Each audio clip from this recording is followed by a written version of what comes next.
ကျွန်တော်ဥစွာဘုရားသခင်ရဲ့ဂုဏ်တော်ကိုချီးမွမ်းပါတယ်ယူဒတာနေ့လွန်ခဲ့တဲ့2နှစ်3နှစ်တုန်းကတော့ကျွန်တော်ဘယ်နေရာမှမသွားဘူးဒါပေမဲ့ဒီနေ့ကျွန်တော်နာမည်တွေ့တယ်ဒီတီတိမ်နေ့ချင်းဘုရားเจ้าကိုလာရမယ်ဆိုတော့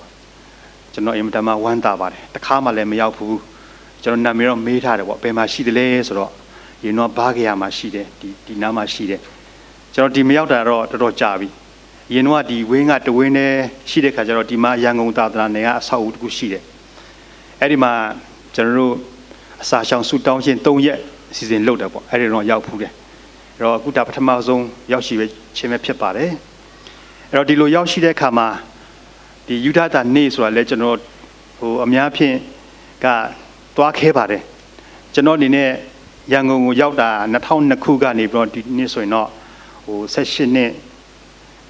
16နှစ်ကျော်ပြီပေါ့အဲ့တော့ဒီရောက်လာတဲ့ခါကျတော့ကျွန်တော်အနေနဲ့ကအထူးသဖြင့်ကရင်နှစ်ချင်းပွဲကျုံမှာပဲတာဝန်ထမ်းဆောင်တဲ့ခါကျတော့နေတွေသွားတာများပါတယ်အဲ့ဒါကြောင့်မို့Samson ဆိုတာ2ယောက်ရှိတယ်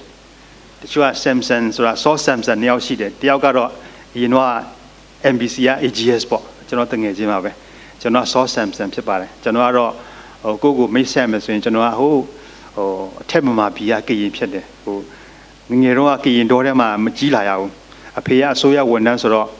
ကျွန်တော်ကမန္တလေးကရင်နှစ်ချင်းတင်းတော်မှာတင်းသားဖြစ်နေပါဝင်တယ်ဒါပေမဲ့ကျွန်တော်နှစ်ချင်းခံတာတော့Homeland ကူကီတင်းဦးဆရာကျွန်တော်နှစ်ချင်းခံပေးတယ်ကျွန်တော်ကနေလဲတာများတာပေါ့အဲ့တော့ကျွန်တော်ဒီရောက်လာတဲ့ခါကျတော့ကျမ်းစာရောက်လာတဲ့ခါကျတော့ကျမ်းစာကျောင်းနဲ့လည်းဆက်သွယ်မရှိပါဘူးကျမ်းစာကျောင်းမှာလည်းတီးတဲ့လူမရှိဘူးကျမ်းစာကျောင်းရောက်ဖို့အတွက်လာတဲ့ခါကျတော့ကျွန်တော်ကဦးလေးအိမ်မှာခဏတဲတယ်တဲပြီးတော့ကျမ်းစာကျောင်းသွားဖို့ကကျွန်တော်တစ်စိမ့်လိုက်ပို့တယ်အဲ့တော့ဆရာမကြီးဒေါက်တာဆရာမကြီး Esther လွင်ပေါ့ကျောင်းအုပ်ပေါ့ဆရာမကြီးကျွန်တော်တို့ interest ဖြေမှာဘာဖြေရမလဲမသိဘူးတဲ့မအောင်ရောမအောင်ရင်တော့အဲ့ရလေးပြီးပြန်ပေါ့တဲ့ကျွန်တော်အဲ့လိုပြောတယ်ဆိုတော့သူလည်းကြည်ရင်မဲ့ဒါပေမဲ့ तू အဲ့လိုပဲပြောတယ်ကျွန်တော်ပထမအဆုံးပါလေအမှုတော်လုပ်ငန်းကိုဝင်မယ်ဆိုတော့ဒါကြုံတွေ့ရတာပေါ့အဲ့တော့ကျွန်တော်တက်ခွင့်ရတယ်ဒါပေမဲ့ကျွန်တော် pre တက်ရတယ် pre တက်ရတဲ့အခါကျွန်တော် classmate က pre မှာ6ယောက်ရှိတယ်အဲ့ဒါမှဆရာမဟွိုင်မန်ကျင်ဆိုတာကျွန်တော် classmate အခုတော့ကျွန်တော်တည်တဲ့နိုင်ငံခြားရောက်သွားပြီပြောတယ်အခုဒီမှာတော့မရှိပြောတယ်အဲကျွန်တော်တငယ်ချင်းပေါ့နော်အဲကျွန်တော် classmate ဟွိုင်မန်ကျင်ဆိုတာအဲ့ဒါပြန်သတိရတာပေါ့အဲ့တော့ဒီရောက်လာတဲ့ခါကျတော့လဲကျွန်တော်တို့ဆရာကြီးကိုပြန်တွေ့ရတယ်အင်မတန်မှဝမ်းသာတယ်ဒါဘုရားသခင်ကဒီမှာသူ့ကိုထားတာပဲသူ့အကြောင်းတော့ကျွန်တော်တို့သိပါတယ်သူကတော့တောင်ပေါ်ကကြီးလာတာတစ်ဆင့်ပြီးတစ်ဆင့်မှုတော်လုပ်ငန်းကိုထမ်းဆောင်လာတယ်နောက်ပြီးရန်ကုန်ရောက်လာတယ်ဒီသက်တည်ရွယ်အထိပေါ့လေကျွန်တော်ဒီရောက်တဲ့ခါကျတော့သူ့အနေနဲ့အင်မတန်မှဂုဏ်ယူပါပဲเนาะကျွန်တော်လည်းဂုဏ်ယူတယ်ဘုရားသခင်သူ့ကိုတုံးတယ်เนาะကျွန်တော်တို့ဒီတီးတင်များအတွက်ကတော့မောရှေကသူ့ရဲ့လူမျိုးတော်ကိုလွတ်မြောက်ဖို့အတွက်ဥဆောင်တဲ့လူတွေပေါ့လေသူပြန်တွေးရတယ်နှွေးထွေးမှုရှိမှာပဲကျွန်တော်လည်းဒီမှာရောက်လာတဲ့ခါကျတော့ထိုင်ပြီးတော့မှဒီတင်းတော်ရဲ့ဝတ်ပြုကိုးကွယ်ခြင်းစီကိုကြီးပြီးတော့မှစိတ်ထဲမှာနှွေးထွေးမှုဖြစ်တယ်စိတ်ထဲမှာအင်မတန်မှဝမ်းမြောက်ဝမ်းသာမှုဖြစ်မိတယ်ဒါကတော့ဒီနေ့ကျွန်တော်ရဲ့ခံစားချက်ပေါ့နော်ရောက်လာတဲ့ခါကျတော့လည်းဒီမှာတွေ့ရတဲ့ညီကိုမောင်နှမနဲ့ဒူမိထာယဖွဲ့ခွင့်ရတဲ့ဘုရားသခင်ကိုယ်တော်ချီးမွမ်းပါတယ်ဒီနေ့နှစ်ချင်းအတင်းချုပ်ကြီးရဲ့ဆောင်ပုဒ်ကတော့ငါတို့ဒီခရစ်တော်၏တန်တမန်လို့ဖော်ပြပါတယ် We are ambassador of Christ ငါတို့ဒီခရစ်တော်၏တန်တမန်များဖြစ်ကြ၏တဲ့အဲ့တော့ဒီ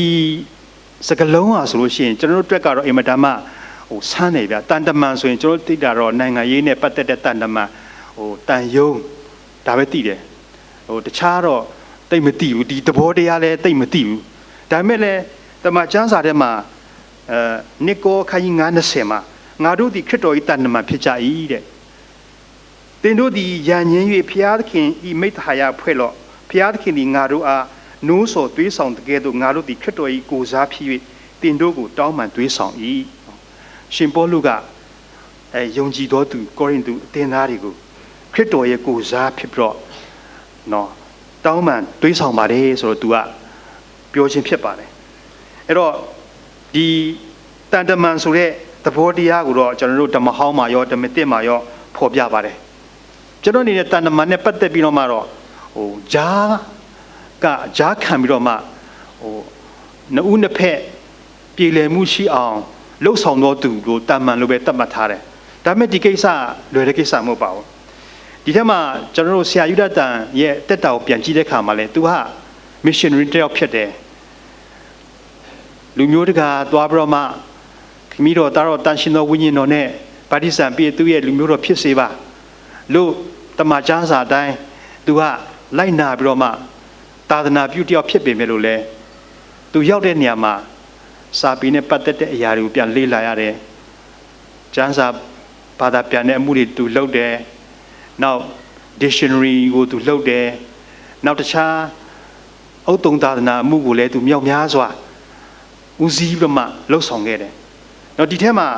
တန်တမန်အမှုကိုလည်းသူပြုခဲ့ဆိုတာတွေ့ရပါတယ်ဆရာယူဒတ်တန်မြန်မာပြည်ရောက်လာတဲ့ခါကျတော့1825မှာအင်္ဂလိပ်နဲ့မြန်မာပထမစစ်ပွဲမှာသူ့ကိုခေါ်ပြီးတော့မှဒီညှိနှိုင်းခိုင်းတယ်အင်္ဂလိပ်နဲ့မြန်မာမှာနော်အဲ့ဒါမှညှိနှိုင်းပါတယ်အဲ့တော့1825ဒီ17လပိုင်းမှာသူကဆိုလို့ရှိရင်တဲ့အဲ့ဒါမှအင်္ဂလိပ်မြန်မာစစ်ပွဲငင်းချုပ်ဖို့ရန်အတွက်ညှိနှိုင်းရတွင်စကားပြန်အဖြစ်ထမ်းဆောင်ရတယ်ရနဘူမလွန်တော့ခေါ်ဆောင်ခြင်းခံရတယ်ဆရာယူဒတ်တန်ကလည်းသူကတော့သာသနာပြုလို့ပြောပေမဲ့လို့လဲသူ့အနေနဲ့ဂျားခံစကားပြန်လုပ်ရတယ်သူ့အနေနဲ့ဂျားမှာတန်တမန်လုပ်ရတယ်ဆိုတွေ့ရပါတယ်နောက်သူ့တောင်ပြီးဆုံးတဲ့ခါမှာတဲ့သူကအင်းဝါကနေပြီးတော့မှအောင်ပင်လေကိုပြန်လေရောက်ရှိတဲ့ခါမှာစစ်ပြေငင်းရေးစကားကိုဆိုဖို့အတွက်အင်္ဂလိပ်ဒီကသူ့ကိုဆရာကြီးနဲ့သူ့ရဲ့မိသားစုကိုအောက်ပြည်ကိုလွတ်လပ်စွာပြန်ခွင့်ပြုတယ်အဲ့တော့ဆရာကြီးတန်ကအမေရိကန်နိုင်ငံသားဆိုတော့သူဘာကြီးတော့မင်းကြီးကသူ့ကိုတန်တမန်အနေနဲ့အသုံးပြုတယ်ဆိုတွေ့ရပါတယ်အဲ့တော့ကျွန်တော်တို့ယုံကြည်သောသူများကလည်းကျွန်တော်တို့ကသင်ယုံဆရာဖြစ်တယ်ဧဝံဂေလိဆရာဖြစ်တယ်အက်ဒမင်သမားဖြစ်တယ်အဲ့တော့တင်းတော်မှာဆို၎င်းကျွန်တော်တို့သာသနာမင်းနေမှာဆို၎င်းလှုပ်ဆောင်တော်သူဖြစ်တယ်ကျွန်တော်တို့ကတခြားဌာနမှာဆို၎င်းအစိုးရဌာနဆို၎င်းကိုယ်ပိုင်လုပ်ငန်းမှာဆို၎င်းလောသူဖြစ်ပေမဲ့လို့လေကျွန်တော်တို့ယုံကြည်သောသူများဆိုလို့ရှိရင်ခရစ်တော်ရဲ့တန်တမာဖြစ်တယ်ဆိုတာရှင်ပေါလုကပြောချင်ပါတယ်ဒါကြောင့်မို့ကျွန်တော်တို့ကအသင်းတော်မှာခေါင်းဆောင်ဖြစ်ပြီးဟုတ်သည်ဖြစ်စေမဟုတ်သည်ဖြစ်စေကျွန်တော်တို့ကဆိုလို့ရှိရင်ခရစ်တော်ရဲ့တန်တမာဖြစ်တယ်အထူးခွင့်နဲ့၎င်းတာဝန်တရားကိုထမ်းဆောင်ဖို့အတွက်၎င်းခရစ်တော်ကဒီလောကကိုကြွလာပြီးတော့မှကျွန်တော်တို့ရဲ့အပြစ်ကိုယူဆောင်ပြီးကျွန်တော်တို့ကိုယ်စားပြောကြားပေးရမှာဖြစ်ပါကျွန်တော်တို့ကသူ့ကိုယ်စားပြောကြားဖြစ်ပါတယ်ဘာလို့လဲဆိုတော့ကျွန်တော်တို့ကဒီလောကမှာဘုရားသခင်ရဲ့ကိုယ်စားဘုရားသခင်ရဲ့သဘောထားကိုထင်ဟပ်စေသောသူများဖြစ်ပါတယ်ဒါကကျွန်တော်တို့ရဲ့ခရိယန်ယုံကြည်သောသူများရဲ့တန်တမန်ဆိုတဲ့သဘောတရားဖြစ်ပါတယ်ဒီတန်တမန်ဆိုတဲ့သဘောတရားကလည်းမလွယ်ပါဘူးကျွန်တော်ရန်ကုန်ရောက်ချင်း2002ခုနှစ်မှာကျွန်တော်ရန်ကုန်ရောက်တယ်ကျွန်တော်ကိုဓမ္မဆရာဌာနရဲ့အတွင်းရေးမှူးအဲ့တော့အတွင်းနဲ့ကျွန်တော်ခေါ်တဲ့ခါကျတော့ကျွန်တော်ဓမ္မဆရာဌာနမှာကျွန်တော်တာဝန်ထမ်းဆောင်တဲ့ခါကျတော့ဒီနေ့တော့ကျွန်တော်အတွင်းရေးမှူးကကျွန်တော်ဂိုင်းမောင်းဆောင်လုပ်ငန်းတစ်ခုမှာဖီးဆိုတဲ့ငင်းချမ်းရေးလုပ်ငန်းပေါ့လေဒီ seminar တစ်ခုတက်ခိုင်းတယ်9မိုင်လား10မိုင်လားအဲ့မှာအဲ့တော့ကျွန်တော်ပထမဆုံးသွားတက်တယ်သွားတက်တဲ့ခါကျတော့အဲ့ဒီမှာယုံကြည်သူတွေပါတယ်လို့မယုံကြည်သူလည်းပါတယ်နောက်လူမျိုးပေါင်းစုံပါတယ်လူမျိုးပေါင်းစုံပါတော့ကျွန်တော်တို့အဲ့ဒီမှာလက်တွေ့လုပ်ရတယ်လက်တွေ့လုပ်တဲ့ခါကျတော့ဒီဂျားမှာနေပြီးတော့မှငင်းချမ်းရေးတန်တမန်လုံမဲ့လူရဲ့သဘောတရားကိုကျွန်တော်တို့ကသဘောတရားသင်ထားပေးတယ်ဒါပေမဲ့ကျွန်တော်တို့လက်တွေ့လုပ်ခိုင်းတဲ့ခါကျတော့ကျွန်တော်တို့တပတ်လောက်နေလာတဲ့ခါတော်တော်ရင်းနှီးပြီအရန်ရင်းနှီးနေပြီတယောက်နဲ့တယောက်မင်းကလေးယောက်ျားလေးတော်တော်ရင်းနှီးလာပြီနောက်ပြီးတော့မှဘာသာလည်းမတူဘူးရင်းနှီးလာတယ်ဒါပေမဲ့ဒီနေ့ကျတော့ကျွန်တော်တို့ကို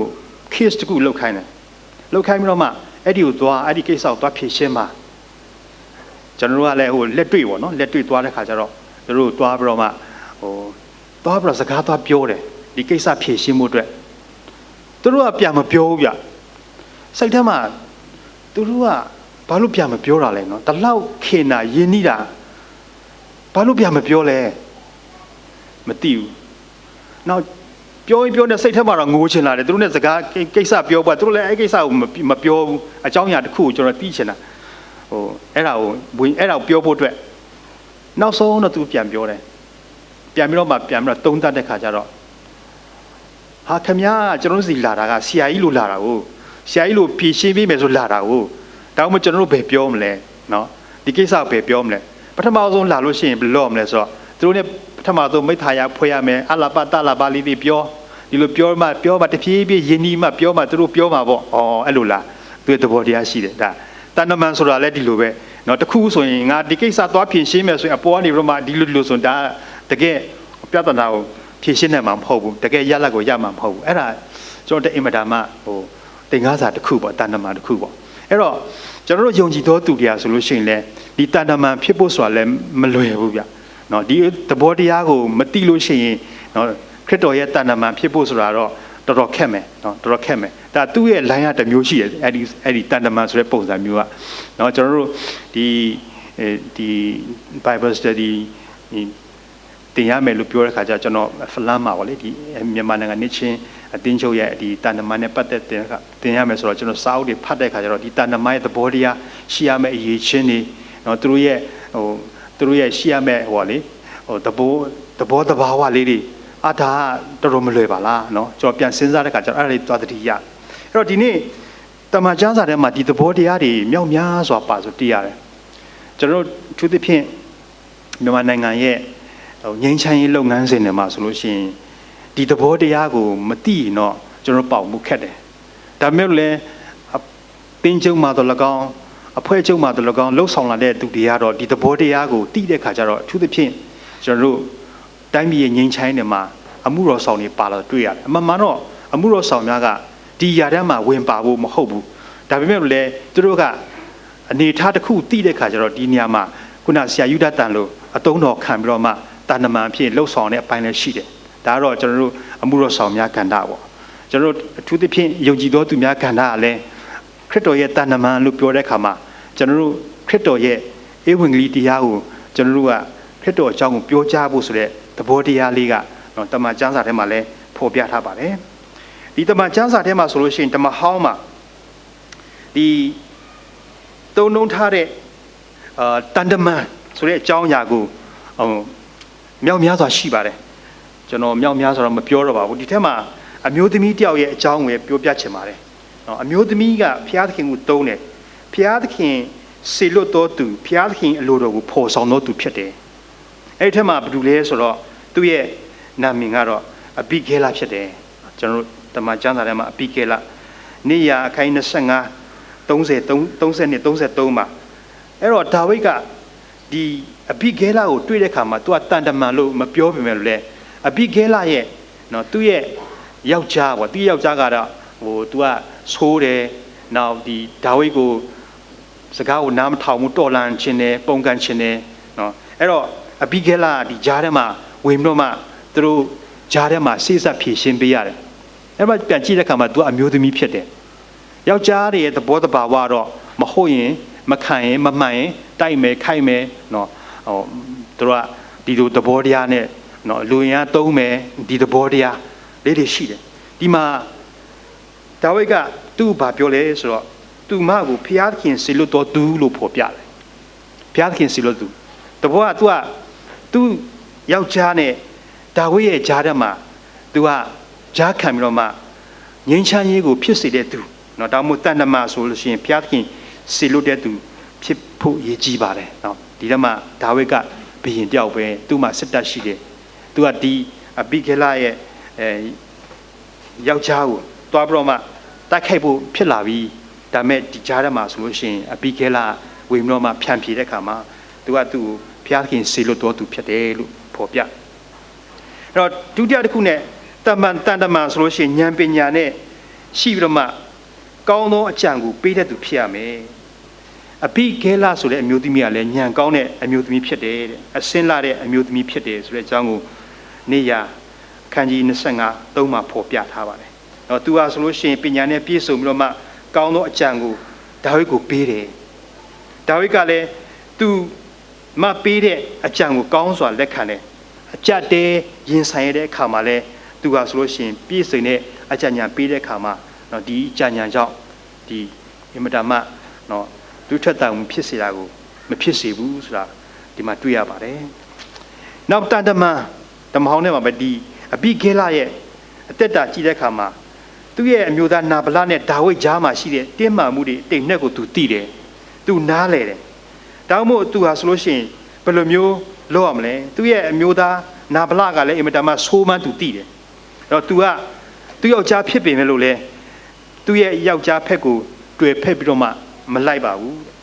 သူ့ယောက်ျားရဲ့မဲ့မဲမှုကိုဖျားသခင်ရဲ့အလိုတော်နဲ့ဆန့်ကျင်နေဆိုတာသူသိတယ်ဒါကြောင့်မို့သူကဆိုလို့ရှိရင်နာဗလဒီမမိုက်ဖို့အတွက်နောက်ပြီးတော့မှဒါဝိဒ်ကိုလည်းနော်ဖျားလူဖြစ်တဲ့အတွက်သူ့မှာမာယွင်းကိုမလုံမိအောင်သူကဂျားကနေပြီးတော့မှတန်တမန်အနေနဲ့လှုပ်ဆောင်ပေးတယ်ဆိုတာတွေ့ရပါတယ်အဲ့တော့တန်တမန်ရဲ့သဘောတရားကနော်ဒီအဘိဂဲလမှာတွေ့ရတယ်နောက်တန်တမန်ရဲ့တင်းမာမှုကိုဖြေရှင်းဖို့အတွက်ကခုနကျွန်တော်ပြောလို့ပေါ့ဒါဝိဒ်နဲ့ဒီနာဗလကတိုက်ခိုက်တော့မယ်ဒါပေမဲ့ဒီကြားထဲမှာနော်ဒီအဘိဂဲလဘာလုပ်လဲဆိုတော့ဒီလိုဖြစ်မှုသူမလို့ချင်ဘူးကြားမှာ तू ကဘယ်လိုသွားလို့လဲဆိုတော့မုတ်လုံးနေနော်စပြည့်ရည်နောက်ပြီးတော့မှချစ်ထားတဲ့တိုးနောက်ပြီးတော့အစားအသောက်တွေသူသဖြင့်ပြောချင်တာတော့ကြိုတင်ပြီးတော့မှသူ့ကိုသွားပြီးတော့မှ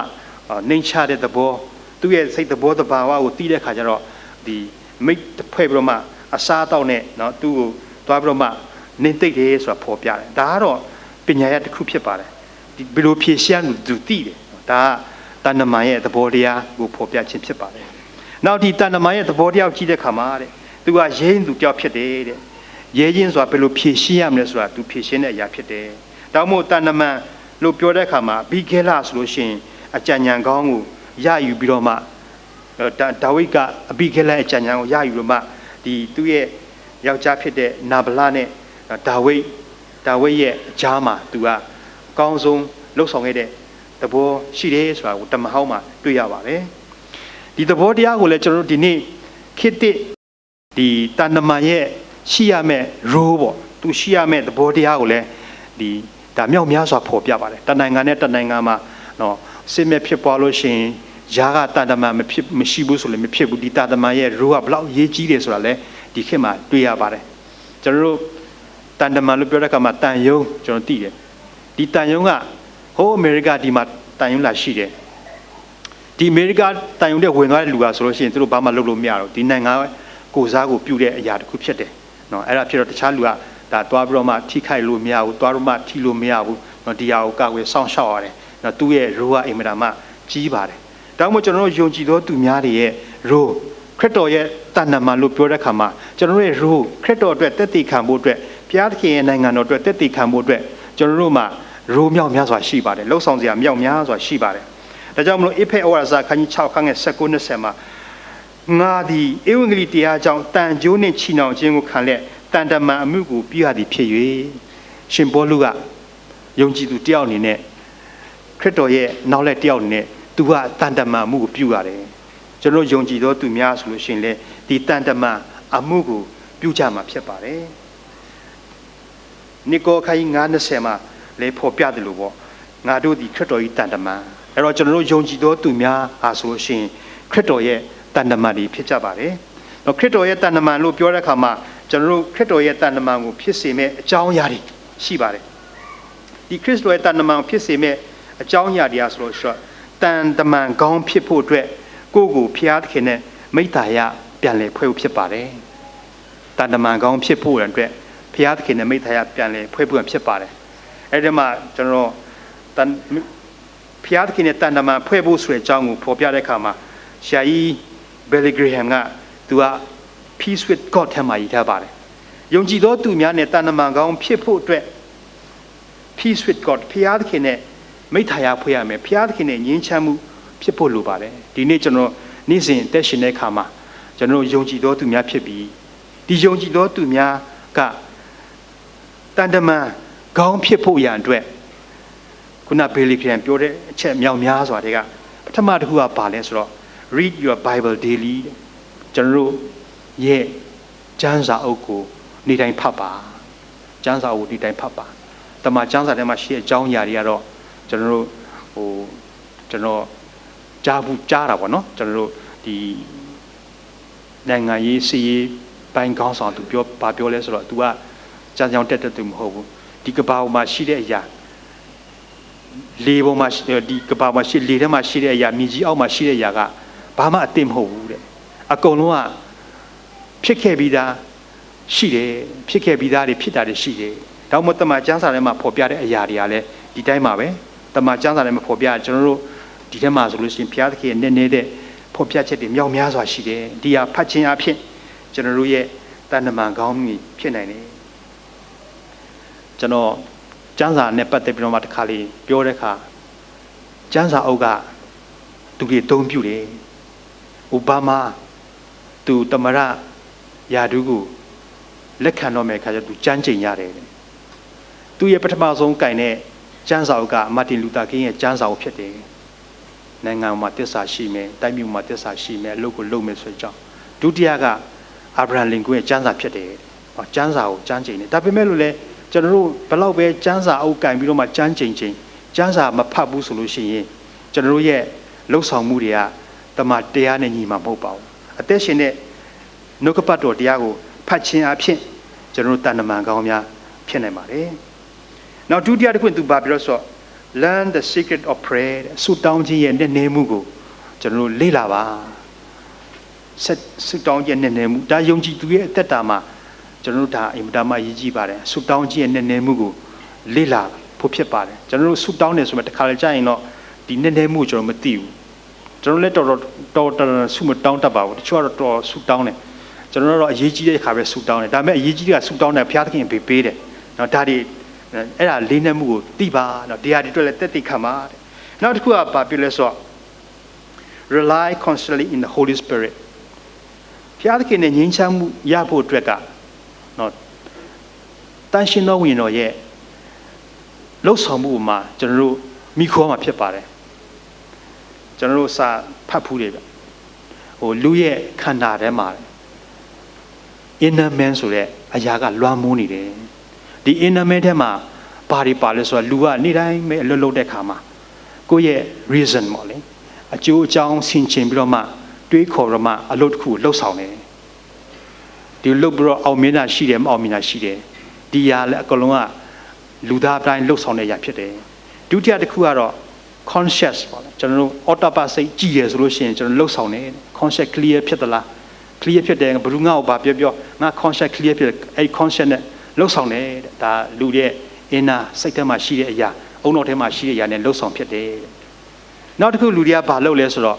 wish ပေါ့လေနောက် will ပေါ့လေဆန္ဒနဲ့လှုပ်ဆောင်တယ်ဆန္ဒအရန်ရှိတဲ့ခါကျလှုပ်ဆောင်တယ်အောင်မြင်တယ်ဒါပေမဲ့လည်းဒီຢာကအဆုံးဆောင်ထိအောင်မရောက်ပါဘူးလူတွေကအမျိုးမျိုးကိုယ့်ရဲ့အတွင်းကလူရဲ့လှုပ်ဆောင်ကြတယ်ဒါပေမဲ့ယုံကြည်သောသူများဖြစ်သည့်အားလို့ဆိုတာဒီအားလုံးပေါ်မှာတန်ရှင်သောဝိညာဉ်တော်ရဲ့ဥဆောင်မှုကိုကျွန်တော်တို့ခံပြီးတော့မှလှုပ်ဆောင်ကြဖို့ဖြစ်ပါတယ်ဒါမှမဟုတ်ကျွန်တော်တို့တဏ္ဍမန်ကောင်းဖြစ်ဖို့ဆိုတဲ့အရာထဲမှာဖခင်နဲ့ peace ငြိမ်းချမ်းရေးဖြစ်ဖို့အတွက်ကဒီအရာကလည်းအင်မတန်မှအရေးကြီးပါတယ်နောက်ပြီးတော့မှဘီလီဂရမ်ပါဆက်ပြောလဲဆိုတော့ attend the church regularly ကျွန်တော်တို့ဖခင်เจ้าကိုပုံမှန်တက်ပါကျွန်တော်တို့ဖခင်เจ้าနဲ့ပတ်သက်တဲ့ပြောတဲ့အခါမှာ church လို့ပြောတဲ့အခါမှာဒီသဘောတရားကိုကျွန်တော်သိပါတယ်အင်မတန်မှကွာပါတယ်ဖခင်เจ้าဆိုတာတော့ဖခင်သခင်အမှန်တရားဖခင်သခင်နှုတ်ကပတ်တော်တရားကိုကျွန်တော်ကြားနာတယ်เนาะဒီနေ့ Bible study အင်မတန်မှကောင်းပါတယ်ကျွန်တော်တို့အရင်တော့အဖွဲ့ချုပ်မှာနှစ်ပတ်လည်လုပ်တဲ့အခါမှာတရားတွေပဲဟောတာများတယ်အခုကျွန်တော်တို့ Bible study လုပ်လာပြီ Bible study ကိုတော်တော်လေးချိန်ယူလာတယ်เนาะအရင်တော့ကျွန်တော်တို့ရဲ့ပြောမယ်ဆိုရင်အားနည်းချက်ကဘာဖြစ်လဲဆိုတော့ဒီ teaching ပေါ့လေ teaching ညာအားနည်းတယ်အားနည်းတဲ့ခါကျတော့ကျွန်တော်တို့ monologue နဲ့ပဲသွားတဲ့ခါကျတော့အခုကအဲ့လိုမဖြစ်တော့ဘူးကျွန်တော်တို့အဖွဲ့ချုပ်ကြီးတစ်ခုလုံးကတော့ convention level မှာ Bible study သွားမယ်เนาะ Bible study သွားမယ်တရားဟောတာလည်းနည်းနည်းပေါ့လေတရားဟောတာကိုနည်းတာအချိန်ကကန့်တာတော့ဆိုတော့ Bible study သွားမယ်ဆိုတော့ဒီနှုတ်ကပတ်တော်တရားကိုကျွန်တော်ဖျားเจ้าမှာပဲကြားတယ်ခြားပြစ်မှာမကြားဘူးကျွန်တော်တို့အပြင်ထွက်လိုက်တယ်ဆိုလို့ရှိရင်လောကမှာရှိတဲ့အရာတွေမြောက်များစွာပဲเนาะကျွန်တော်တို့ခုသိပါတယ်เนาะခုတည်င်းညာခဏနာကြာဒီဟာပဲပိုစိတ်ဝင်စားတယ်တရားဒါကဘယ်လိုဖြစ်လာမလဲဒါကဘယ်လိုဖြစ်နေလဲအဲ့လိုမျိုးပေါ့လေအဲ့လိုမျိုးဖြစ်လာတယ်အပြင်ရောက်သွားရင်ကျွန်တော်တို့တည်င်းနေနားထောင်လာလို့ရှိရင်ဒါမျိုးလေ ကျွန်တော်ဖះเจ้าမှာပဲနှုတ်ကပတ်တော်တရားကိုကြားရတယ်နော်ဖះเจ้าမှာပဲဖះသခင်အလိုတော်ကိုကြားရတယ်ဒါမှမဟုတ်ကျွန်တော်တို့ society နဲ့ပတ်သက်တဲ့ခါမှာ society ရဲ့လွှမ်းမိုးမှုကအင်မတန်မှကြီးတဲ့ခါတစ်ခါလေကြာရင်ကျွန်တော်တို့ကနှုတ်ကပတ်တော်တရားကဘယ်လိုပြောလဲဒါနဲ့ပြန်ပြီးတော့ချိန်ဆရတယ်ကျွန်တော်ဗိမာန်တော်ကိုပုံမှန်မတက်ဘူးဒါမှမဟုတ်လေနှုတ်ကပတ်တော်တရားကိုကျွန်တော်တို့မကြားရဘူးဆိုလို့ရှိရင်ကျွန်တော်ရဲ့အတွေးတွေကမြောင်များစွာဖြစ်သွားမယ်ဒါပေမဲ့ကျွန်တော်တစ်ခါကျရင်စဉ်းစားမိတယ်ဗျကျွန်တော်တို့တစ်ခါကျရင်ကောင်းတာလောက်တာတွေကြီးပဲတစ်ခါကျရင်မတိမတာနဲ့ကျွန်တော်ရဲ့ယုံကြည်ခြင်းကိုလည်းပျောက်ပြဲစေမဲ့လောကီရဲ့အာနာတကူတွေကလည်းလွှမ်းမိုးနေတယ်ဆိုတာကျွန်တော်တစ်ခေါက်စာဖတ်တယ်ကျွန်တော်သိနားမလဲဘူးဒါပေမဲ့တကယ်တမ်းလောက်လာတဲ့ခါကျတော့တိလာတယ်ကျွန်တော်တို့ဒါမတိမထားမိလို့ရှိရင်နှုတ်ကပတ်တော်နဲ့တွေ့ဖြီတဲ့အကြောင်းအရာမြောက်များစွာလောကမှာများတယ်လောကီရဲ့မှာများတဲ့ခါဒီຢာတွေကကျွန်တော်တို့ယုံကြည်တော်သူဟာဆိုလို့ရှိရင် regular ပေါ့လေဘုရားကျောင်းမတက်ဘူးနှုတ်ကပတ်တော်မကြားဘူးဆိုရင်တော့တရားတွေကလွှမ်းမိုးပါပဲယုံကြည်သူဖြစ်သည့်အားလျော်စွာကျွန်တော်တို့ရဲ့စိတ်ထဲမှာတော့ဒီຢာတွေဆွဲလန်းမှုတွေများတဲ့ခါကျတော့ဒီຢာတွေရဲ့လွှမ်းမိုးမှုခံမှာဖြစ်ပါတယ်ဒါမှမဟုတ်နှုတ်ကပတ်တော်တရားတွေကကျမ်းစာကြောင်းဒါမှမဟုတ်လို့ရှိရင်ဆိုတော့ပြောလိခုန church မှာပဲကြားတယ်ဒါမှမဟုတ် regular เนาะကျွန်တော်တို့ကြားချင်ဘုရားသခင်ရဲ့ဖော်ပြခြင်းတဲ့အကြောင်းအရာတွေကကျွန်တော်တို့သိရမှာဖြစ်ပါတယ်ဒီမြောက်များစွာတွေကတော့ဒီပေလီဂရမ်က peace with God လို့ပြောရတဲ့အထဲမှာကျွန်တော်ယုံကြည်တော်သူများခရစ်တော်ရဲ့တန်တမန်များဆိုဒီအရာနဲ့ပြည့်စုံမှာဖြစ်ပါတယ်။နောက်ကျွန်တော်တို့ခရစ်တော်ရဲ့တန်တမန်ဆိုလို့ရှိရင်ဘုရားသခင်သဘောထားကိုဖော်ပြတဲ့ကိုယ်စားတွေဖြစ်တယ်။တမန်တော်ခရစ်တော်ကယုံကြည်တော်သူတွေကသူတို့တွေကရောက်တဲ့နေရာမှာတက်တည်ခံတယ်တက်တည်ခံတယ်ဆိုတာတော့သူတို့ကဧဝံဂေလိတရားတွေခရစ်တော်အကြောင်းတွေမပြောတတ်ပေမဲ့လည်းဘုရားသခင်ကသူတို့ပေါ်မှာလုပ်တဲ့အကောင်းကြီးမင်္ဂလာတွေကိုသူတို့ပြန်ပြီးတော့ဖော်ပြတယ်အခက်ခဲကကြုံလာတယ်ကြော်ဖြတ်လာတယ်ဖော်ပြတယ်ဒါတက်တည်ခံတာခရစ်တော်ကကယ်တင်ရှင်တရားဖြစ်တယ်ဆိုတဲ့အကြောင်းထက်ခရစ်တော်ကသူတို့အတွက်ဘာလုပ်တယ်လဲဆိုတော့ပြောတဲ့အခါမှာလူတွေကပို့တိလာတာသူတို့ဘုရားကဒီလိုမျိုးဖြစ်ပါလားဆိုတော့နောက်ပြီးသူတို့ရဲ့လှုပ်ဆောင်မှုတွေကလည်းအမှန်တရားတွေဖြစ်တဲ့အခါယုံကြည်လာတဲ့အခါကျတော့လူတွေကတဖြည်းဖြည်းနဲ့များလာတယ်လို့ယုံကြည်သူတွေကတမန်တော်ခေတ်မှာများလာတယ်ဆိုတဲ့အကြောင်းဖော်ပြတယ်။ဘာလို့ဆိုယုံကြည်သူတွေကဆိုလို့ရှိရင်သူတို့ကခရစ်တော်ရဲ့ကိုယ်စားဘုရားသခင်သူတို့ပေါ်မှာလုပ်တဲ့အရာတွေဖော်ပြတယ်။ဒါမှမဟုတ်ခရစ်တော်ရဲ့တန်တမန်တွေကဆိုလို့ရှိရင်ခရစ်တော်ရဲ့သဘောတရားကိုဖော်ပြပြီးတော့မှတက်တည်ခံတော်သူများဖြစ်မှာဖြစ်ပါတယ်။တော့တန်တမန်ကောင်းတူကဆိုလို့ရှိရင်တရင်ကောင်းကိုအကြောင်းရင်းကိုသိရမယ်။တစ်ခေါက်ကျွန်တော်နိုင်ငံခြားကိုသွားတာပေါ့သွားတော့ကျွန်တော်တင်ကားလိမ်မြန်ခွင်းလိုက်ပို့တဲ့လူငယ်လေးတယောက်ကကျွန်တော်ပြောတယ်ကျွန်တော်ဧဝံဂေလိတရားဟောချင်တယ်ကျွန်တော်ဘာလုပ်ရမလဲဘယ်လိုစလုပ်ရမလဲကျွန်တော်ပြောတယ်သူစပြောတဲ့ခါကျကျွန်တော်လည်းရုတ်တရက်ဆိုတော့ဘာလုပ်ပါဆိုတာထက်လွယ်ကူဆုံးကတော့ကျမ်းစာဖတ်ပါကျမ်းစာထဲမှာဖတ်ပါအဲ့ကျမ်းစာထဲမှာအထူးသဖြင့်နော်ဧဝံဂေလိတရားဆိုကိုကတယောက်ကိုတရားသွားဟောမယ်တယောက်ပြောမယ်ဆိုတော့ဒီကျမ်းစာထဲအကြောင်းမသိမဖြစ်ဘူးအဲ့တော့ပထမဆုံးတော့ခရစ်တော်ရဲ့အကြောင်းကိုသိရမယ်နောက်တော့ဧဝံဂေလိသဘောတရားအကြောင်းကိုသိရမယ်ဒါလေးပဲနော်သူစပြောတယ်အဲ့တော့တန်တမန်ကောင်းဖြစ်ဖို့ဆိုတာကျွန်တော်တို့ကဆိုလို့ရှိရင်နှုတ်ကပတ်တော်တရားကိုသိဖို့လိုအပ်ပါတယ်နောက်တည်င်းကောင်းကိုပြောဖို့ဆိုတာလည်းဒီစိတ်ကရှိပြီမလဲကျွန်တော်မှတည်င်းမရှိရင်လက်ကားဖြစ်မယ်တောင်းဖို့အမြဲတမ်းပဲတည်င်းကောင်းရနိုင်ဖို့အတွက်နှုတ်ကပတ်တော်တရားအဖြစ်ကျွန်တော်တို့ယုံကြည်တော်သူများဆိုလို့ရှိရင်တန်တမန်ကောင်းနေဖြစ်ပြီးတော့မှတန်တမန်ကောင်းအမှုကိုလှုပ်ဆောင်နိုင်ပါတယ်နောက်ဆုံးတစ်ခုကတော့တန်တမန်ကောင်းတူကတည်င်းစကားကိုမဖြစ်မနေပြောချဖို့တာဝန်ရှိပါတယ်ကျွန်တော်တို့ယုံကြည်တော်သူများဆိုလို့ရှိရင်ရှင်ပေါလုပြောလို့ငါတို့ဒီခရစ်တော်၏တန်တမန်ဖြစ်တယ်ကျွန်တော်တို့ကိုယ်တိုင်တယောက်စီတိုင်းဟာဆိုလို့ရှိရင်ဧဝံဂေလိမှုတော်မြတ်အတွက်ဟောကြားမှုမပြုတ်နိုင်တော့မှတက်တည်ခံမှုအဖြစ်ကျွန်တော်တို့ရာဆိုလို့ရှိရင်ခရစ်တော်ရဲ့တန်တမန်ကောင်းများဖြစ်နိုင်ပါတယ်ရှင်ပေါလုပြောတဲ့ငါတို့ဒီခရစ်တော်၏တန်တမန်ဖြစ်ကြသည်တန်တမန်တွေအမျိုးမျိုးရှိပါတယ်နှုတ်ကပတ်တော်ထဲမှာပြောတဲ့တန်တမန်ကတော့ရှင်ပေါလုကကောရိန္သုအသင်းတော်ကိုပြောတဲ့သဘောတရားအတိုင်းပဲဒီနေ့ကျွန်တော်ယုံကြည်တော်သူများတယောက်စီတိုင်းဟာခရစ်တော်ရဲ့တန်တမန်အနေနဲ့တက်ရှင်ပြီးတော့မှဘုရားသခင်ရဲ့နိုင်ငံတော်ကျေပြန့်ပူရန်အတွက်မိမိရှိတဲ့နေရာမိမိရှိတဲ့ကဏ္ဍမိမိရှိတဲ့လုံဆောင်အားဖြင့်ခရစ်တော်ရဲ့တန်တမန်များဖြစ်ကြပါစို့လို့တိုက်တွန်းခွန်အားပေးလိုပါတယ်ကျေးဇူးတင်ပါတယ်